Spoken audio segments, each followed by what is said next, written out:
some big shoes to fill hosting this show, but I guess I suck.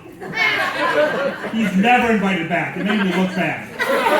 How dare you, Sam 14. One of the kids of some 41, I assume. I don't know. That's one of my I assume Derek Ridley had a child and named it Sam 14. Half Derek Ridley, half Chris Farley is where you came from. I already said that, but thank you. I steal all my jokes. Aegir Brewing! Let me hear it again. Jesus, how you doing? Thank you for coming out tonight. I'm going to say the name correctly because I've been hosting this show for a year. Not one of these hacks that doesn't know how to say Aegir Brewing right. How many of you have been out to between two lagers before? Only a few, good, because I'm doing a lot of the same material and we do a lot of the same shit, just all crammed together for once. So glad we have new faces, this will be new to you. How many of you have no idea who I am and just don't give a shit? Like, who's this fucking house clever clown? Yeah, I'm usually here every month, except for the next couple months I'll be gone because my wife is pregnant, which is exciting. Taking a little paternity leave from this tough job as a once-a-month host of a brewery show. It's exciting that she's pregnant, man. It's weird. We went for the ultrasound for the first time. It's exciting. To see the baby's face for the first time. Nobody warned me how good the ultrasound technology got, though. When we went and saw, like, okay, you're going to see a baby for the first time. I'm like, cool, it's going to be a blurry black and white thing that resembles a child, kind of. Cool. I can handle that. But they showed us the face, and it was a beautiful moment to see this baby's face for the first time. And then they zoomed in a little bit. They're like, and there's his skull and all of his bones. I was like, cool, he's got all his bones. Good to know. Then they zoomed in, like, here's all his organs. And his heart is beating, that's good. I'm like, that's great. Can we bring the doctor in here to see this? I don't really need to see this. That's fine. Then they zoomed in a little more, like, and here is his pitch black soul. With singular purpose to destroy everything you own. And he gets after his mother, I think.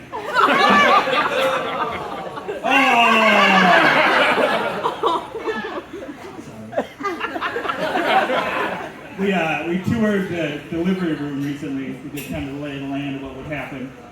They showed us, here's the bed, here's the stirrups, here's the tower of medicine for the mother. Whatever you want, there's a yoga ball, there's a pool for her.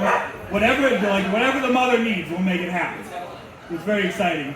And they said, and husband, there's your chair in the corner. You're not allowed to stand up, we don't want you to faint. There's your chair, you sit there and you be quiet the entire time. I'm like, this is just like how this baby was conceived. I'm not gonna You guys are done with cup holding here, that's good. There's the chair. It's exciting. But they warned us about delivery. They're going through all this stuff, but they told my wife, they said, you're going to make a lot of noises during childbirth. A lot of very natural noises. A lot of very, I'm getting the light from this guy already, he wants me off stage. A lot of very guttural noises my wife's going to make during childbirth. They said, it's very natural, don't worry about it, we've heard it all, whatever. And then they told her, one of the funniest things I've ever heard in my life. They said, the same noises that put you in here are the same noises that are going to get you out. That's going to get very awkward when she asks the doctor to choke her halfway through childbirth.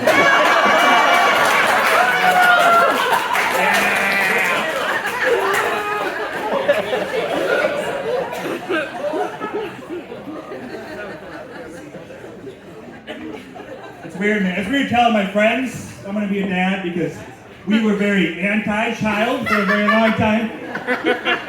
So they weren't sure how to take it when they said I was going to be a dad. I get a lot of, you're going to be a good dad. You're gonna be a good dad. I think you're going to be a good dad. You're going to be I'm like, who are you trying to convince here? Who are you? Now we're getting all kinds of gifts, which are nice. We appreciate all the gifts we get from people, but I have never gotten so many things that say daddy on them in my life. I feel like a Nickelodeon exec from the early 2000s. You hasn't seen the documentary. That's good. I wasn't sure. You're into cuckolding and documentaries. Got it. I think that work. Speaking of my wife, I was driving the other day and she was texting me. Do you guys use Android Auto or CarPlay? Yeah. When you drive, it reads your text messages to you. And for the first time, she sent me a message and it said, "Whoop, sounds good. Light skin shrug emoji." She sent me an emoji and described it to me. And that worries me with AI and shit that's going on now. It's like, in the future, if I send my wife a dick pic, is it going to describe it to her?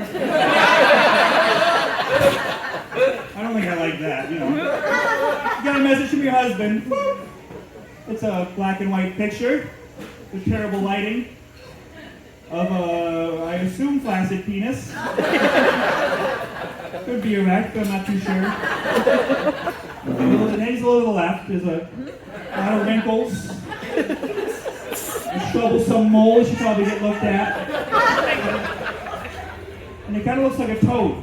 When you think about it, like, when a child picks up a toad, and show it to you the one way you can show a toad to people. That's what it looks like.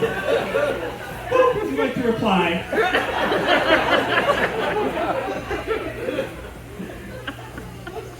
I see a lot of troublesome things while driving. I saw a car in big letters on the back window. Somebody had written on this car, "Future MILF." Well, that is adorable. I'm like, I imagine that person's wife was pregnant for the first time, like my wife. And this person saying, "Hey, once you have this baby, you're still going to be beautiful, you're still going to be sexy, and still going to love you. You're going to be a MILF when this baby comes out." And the other part of me was like, maybe she's got kids already. And it's just unfuckable right now. Somebody's optimistic. Like, one day I'll fuck you again.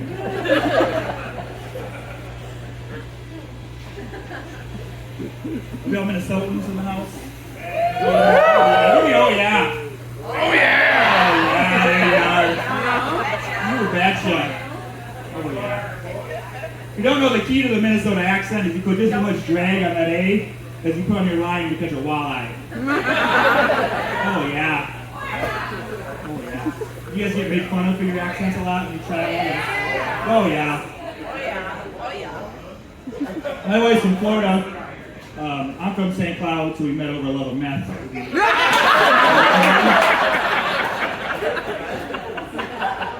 You're gonna be a good father. But she makes fun of my accent a lot, especially the way I say bag. She instantly, you get that too, bag? Yeah, bag. I'm like, can you shut up and put it over your head, please? I'm going to establish no talking for this part. I'm all over the place. You guys are way too much fun. Are you guys hockey fans? Oh, Christ, that's the biggest response I've ever got. I saw the Lightning and the Panthers are playing in the playoffs. 2 Florida teams? The state of hockey, Florida? We got a pop quiz for you hockey fans. Obviously, you know it'd be a test tonight. Does anybody know the Seattle Kraken's mascot? You know what it is? Does anybody want to guess what you think the Seattle Kraken's mascot is or should be? A kraken, right? Or a squid. Any kind of ocean creature would be fine. But you'd be surprised to hear it's a troll. Yeah. You don't remember his name? It could be, honestly. I don't know. I'm not really interested in doing anything with it, so it's generally. But it's Bluey the Troll. No. Is his name. No. Yeah. This was before the kids show, I think. But it's bullshit that that's their mascot, first of all. The troll for the Seattle Kraken, that makes no goddamn sense. So I have some ideas for a better mascot for them. You know, like in Seattle, the first thing you think about when you think about Seattle is probably the high cost of living, right? They're both known for.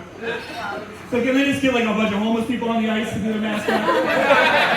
Give them something to do. Like in Seattle has a Space Needle, very iconic monument. Why couldn't that be the mascot? A big lanky Space Needle comes out on the ice. Be a lot of fun. Because Seattle, like a heroin needle, would probably be more appropriate. But like when I think of Seattle, I think of Nirvana. Anybody else? Yeah. The band Nirvana. So like Kurt Cobain could be their mascot.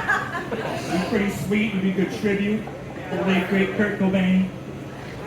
Maybe like the shotgun that killed Kurt Cobain. It was badass and intimidating. Could be like what really killed Kurt Cobain. Courtney Love could be the mascot. I try not to say that too loud. Just have people.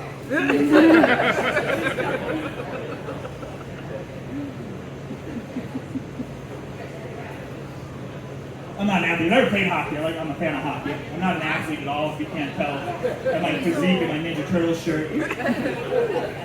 But the other day at work, I pooped in all 3 toilets. I think that should count. That's an accomplishment.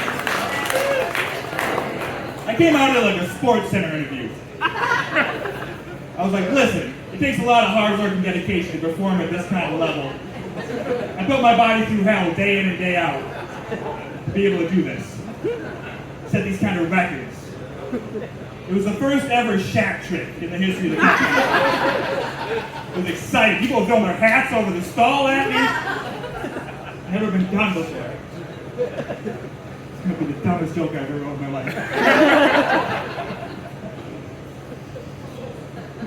I work overnights. Anybody else here work third shift or overnights? You? Oh, it sucks, doesn't it? You over there too? I see you. I'm sorry. You just tired all the time? Second shift right here. Second shift? Yeah, it sucks. Yeah, this guy. Yeah. I'm fucking tired. You ever wake up and the first thing you do is plan a nap? The best days. I'm tired all the time, man. That was the worst thing about COVID, was the number one symptom was fatigue. You know? And it's like, fatigue isn't a symptom of a disease, it's a symptom of life, let's be honest. Everybody's just tired all the time. Doesn't mean I'm sick. I just want a fucking nap. My father worked construction, so he worked super early, get home super early, and he'd nap immediately. So I learned to appreciate naps and how sacred they were at a young age. And I remember watching TV with my brother and seeing Don't Wake Daddy for the first time. You guys remember that board game? You go around the board and there's little daddy, and he's running around, probably wakes up. And my brother looked at each other like, that's not a fucking game. Kids play that shit? Are you kidding me? You wake daddy in our house, you start running. It's like the fucking Incredible Hulk coming to life. He's got no shirt on, he's yelling a lot.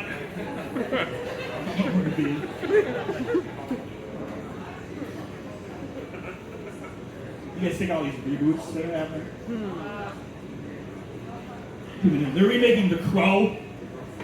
What the fuck is that about? Fucking... No, I'm not gonna say that. I was gonna make a very poor Brandon Lee's dead joke. We're just not gonna do that tonight. Thought about it. They're making a live action Moana. The Disney movie that came out like 5 years ago. A live action reboot of that. They've done live action Lion King with not real tigers, lions.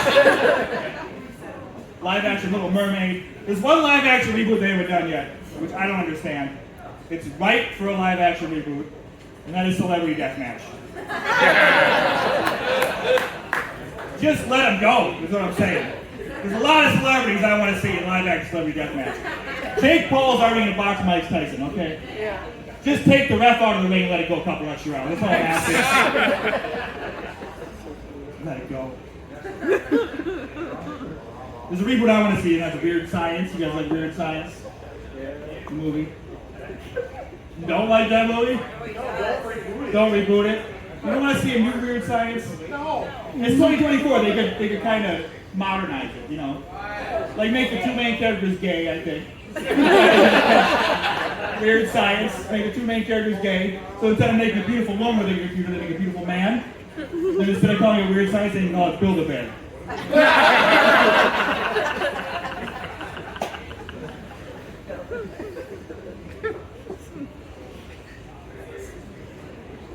Cheers, everybody. This beer is too good, I'm sorry. Cheers. I keep stopping mid-set.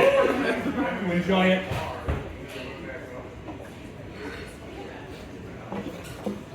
Where do you want to go next with you? You guys like The Rock? Speaking of movies, you like The Rock? Yeah. You know he's got a production company, it's called $7 Production, is what he calls his production company. He named it that because it highlights a moment in his life between football and wrestling when he didn't have a lot of money, when he was poor. He had $7 to his name. It's like the very low point in his life is what he named it after. So I thought if I was to name a production company based on that, what would I name it? And that is, on my 21st birthday, I ate at a Mexican restaurant, and later that night I shit my bed. Productions, I guess. It's not too catchy, but we'll figure it out. There's a lot of appropriation nowadays. I don't want to take anything away from women. You know, you have the walk of shame, ladies. I don't want to take that away from you. But when I was 21 years old, I had to walk my shitty bed sheets down to my dumpster, past all my passed out friends in the living room. And I think that's the ultimate walk of shame. Never really recovered from that, not gonna lie. It was a crazy time at 21 years old. I'm a millennial, and where are my millennials at? Yeah! There you are.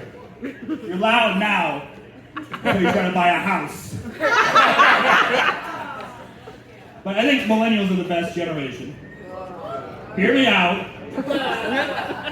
Because we all turned 21 at the perfect time. And that was when Shots by LMFAO featuring Lil Jon came out. Yes. What a time to be 21 years old. Every time you walk into a bar, it's a shots, shots, shots, shots, shots, shots, shots, shots. Everybody! It taught me how to drink when I was 21 years old. I didn't know what to order at the bar. I was, doing straight shots of Captain Morgan. Once I go into the bar, like, what do you want for shots? I don't know. And then all of a sudden, Little John's like, lemon drops, 3 wise men, kamikazes. I'm like, yes, all those, please. The song said it, so I have to do it. Line them up. So we need Patron is on the rocks and everyone is doing shots. Like, Patron on the rocks, please. Little John says so. Like, that'll be $53. I'm like, absolutely not. More kamikazes, please. That song was so big back then, if you went out drinking and you didn't hear that song, you were entitled to a structured settlement. You guys seen the commercials? Went out drinking and they didn't play shots. Called J.G. Wentworth. 877 shots now!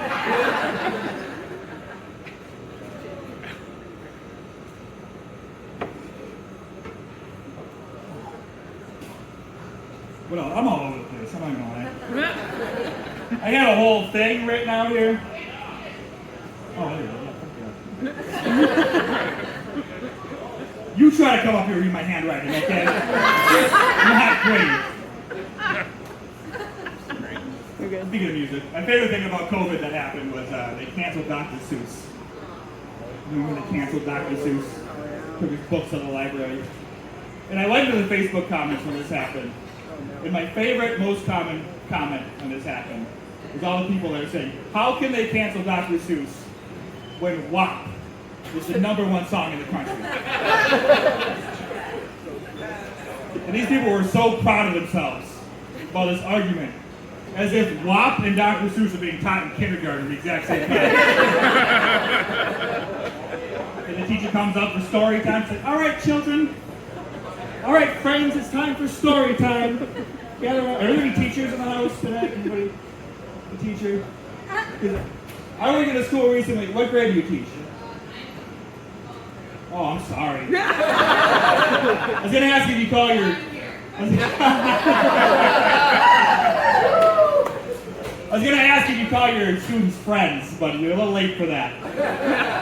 You probably just call them fuckers under your breath. But it's weird, like in the younger, like in elementary school, they all call the kids friends. Like, all right, friends, gather around for story time, story time. I didn't think there was that one kid that said, all right, friends, and Timmy, gather around. Timmy, just try to be quiet for once, you know, probably. It's time for story time, everybody. It's a very special story. Very tall. The story today is by Dr. Seuss, featuring Megan Thee Stallion. Don't put your imagination caps on for a second. Look at the story, look at the front of the story. Beautiful illustrations. We'll go to page 1. One fish, two fish, red fish, blue fish. You'll see the beautiful illustrations, the red fish and the blue fish. Imagination caps again. I said imagination caps. I know you fuckers put these in your storage garage when you were like 12 years old. We're pulling them out of retirement. There's red and blue fish. You can imagine.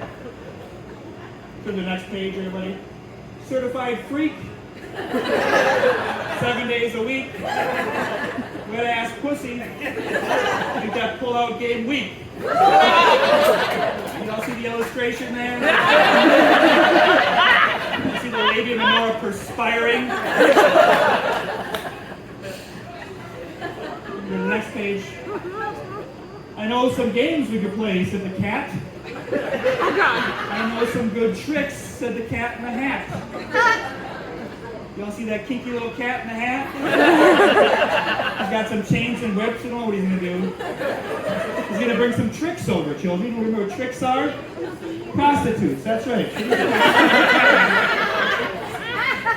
What's that, Timmy? Your mom was a trick? Okay. Let's say no big fight. Next page. Tie me up like I'm surprised.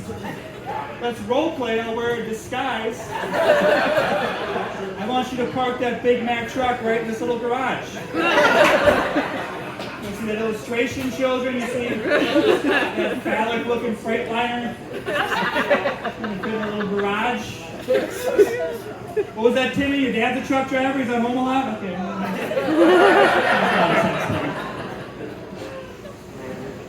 Next page. I do not like them, Sam, I am. I do not like green eggs and ham. You see the green eggs and the ham? Yeah, the ham kind of looks like something in the previous page. It does.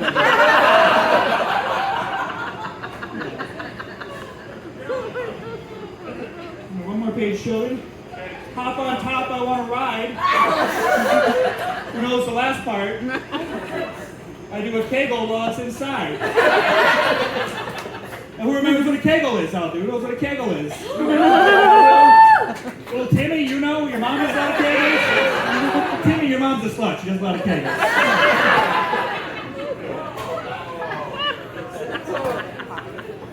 Don't feel bad for Timmy. I made him up, okay? He's based on my childhood.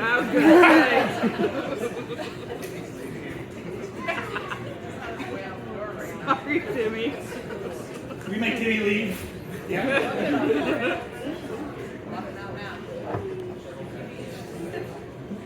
What my pet peeve is there still a dog out there somewhere? There's a dog. That makes the dog move. I love performing for dogs. I might just start booking out kennels and doggy daycares. I think I would kill at a doggy daycare. Just bark at them all day long. Me and my wife had dogs. We got 2 dogs. I would call them rescues, but I would imply that they were helpless when we got them. When really they infiltrated my home, seduced my wife, performed a coup, and now they let me live with them, I think. So they kind of rescued me when you really think about it. We got one dog, he hates my fucking guts. Something happened to this dog, he was like 2 years old when we got him. Something happened in his past, he doesn't like men, he doesn't like affection. Like if I go with my wife and try to hug her or kiss her, you know, talk to her, he'll bark at me. He'll like jump at me, sometimes he'll nip me. He's very aggressive. Like this dog thinks I'm gonna beat my wife. Which I would never do. But I saw a coffee cup that said, "Be the man your dog thinks you are."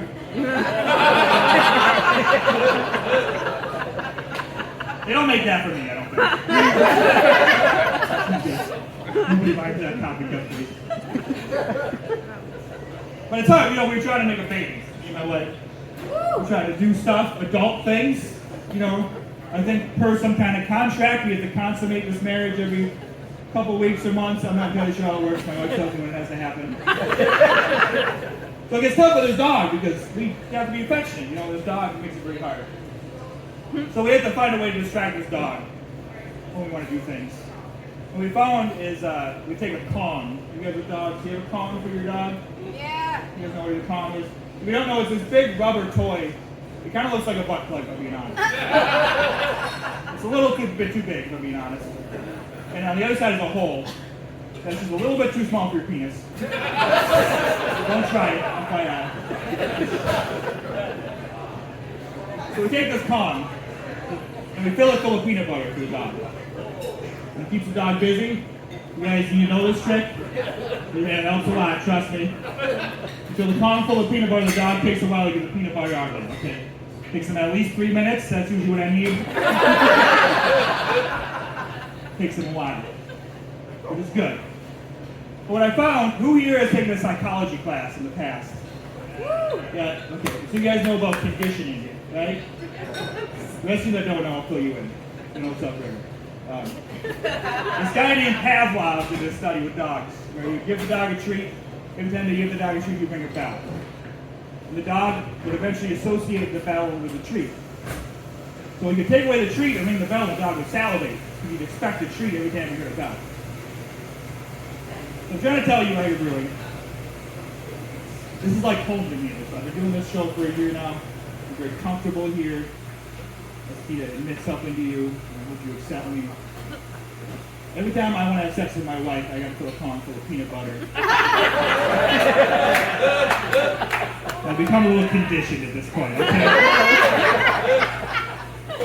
I want you to know that Skippy gives me a stiffy, okay? Peter Pan makes my Peter stand.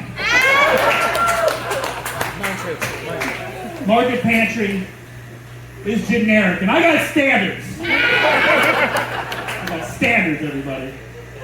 Because I'm a hack comedian, I got stickers for you all. They say Stiffy on them. Come find me after the show, you all get one for free. A little going away present for all you who didn't even know I was going away.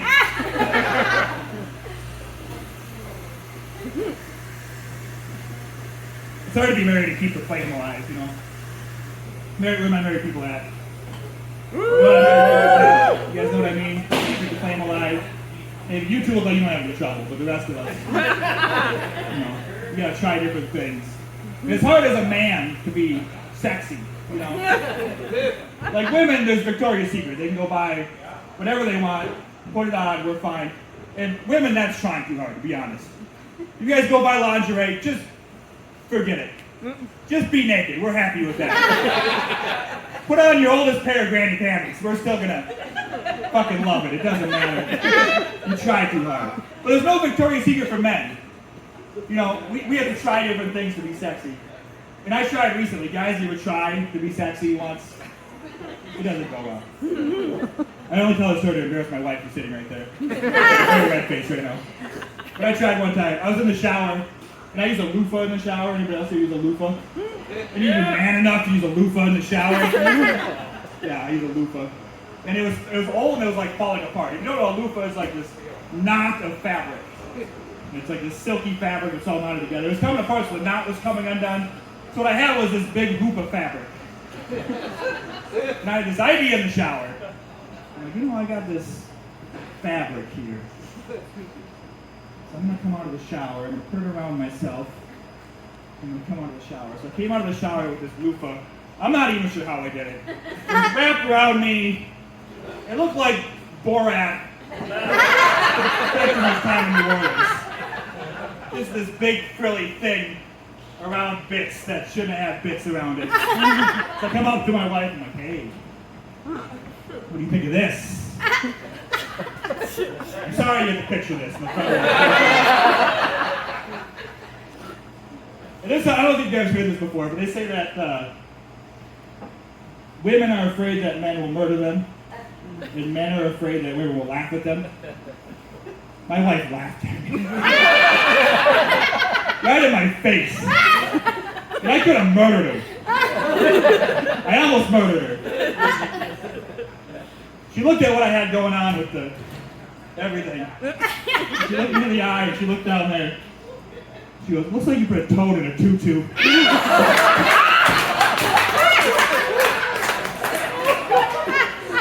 I'm gonna leave you on that, Aegir Brewing.